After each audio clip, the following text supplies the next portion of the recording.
It's really interesting because I've been listening really intently and heard a lot of things that could be done. So I think it's also the way that we listen and the way that we hear. So I've heard quite a few ideas, and I could summarise a few, but I'll just give the one that I'm really passionate about, which is at the end of the day, please don't wait for someone else to make the change. Don't wait for Liz, me, somebody else you know that seems great. I'm asking you to wake up tomorrow and make a decision as to one extra thing you could do. For you, it might need to be small. For another, it could be some ginormous program. But please, tomorrow, you wake up and you do something about it. That's my suggestion. I would like every woman to ensure that she articulates her career aspirations, not only to her manager, but to other people around, and she encourages the next woman in the path to also clarify her career aspirations and be able to articulate it. Because by saying you want to take your career somewhere, it opens doors. By being silent and waiting, you won't necessarily get those opportunities you'd like. I would follow Cassandra's lead and say, take action tomorrow.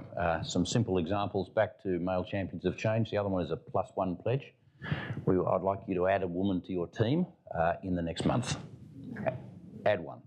That's something you can do very easily. 2, be known as the manager who really engages your employees around flexible work.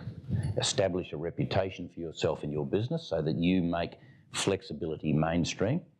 And you do exactly like Gordon's lead. That's 2. I've got a few more like... You've only got one more.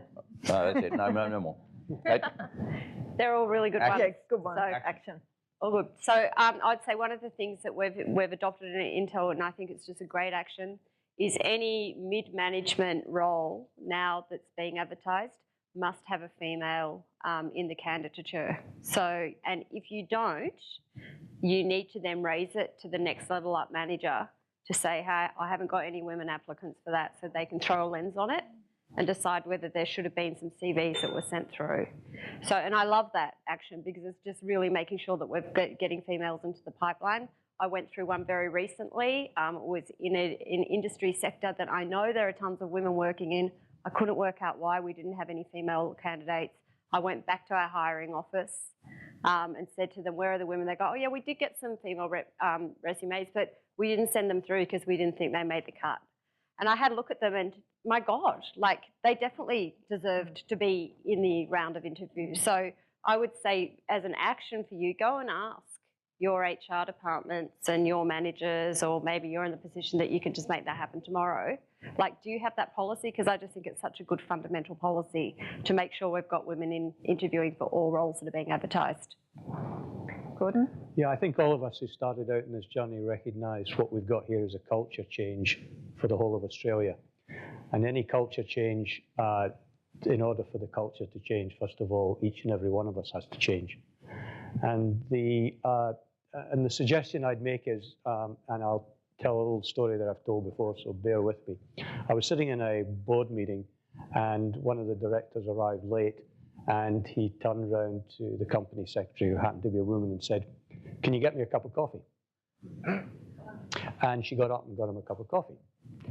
And I pulled her aside afterwards and I said, you're a company secretary. Why don't you tell this director that you don't do coffee? And if he wants to get a coffee, he can get up off his backside and get his own coffee. And she said, oh, I couldn't possibly do that. So my story really is, if we want to change the culture, then each and every one of us has to have the courage to say no and to call it when it actually is wrong. Thanks, Gordon.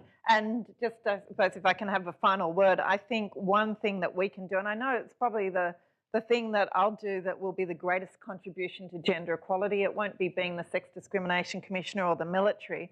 It'll be raising a son who fundamentally believes that equality is the only path.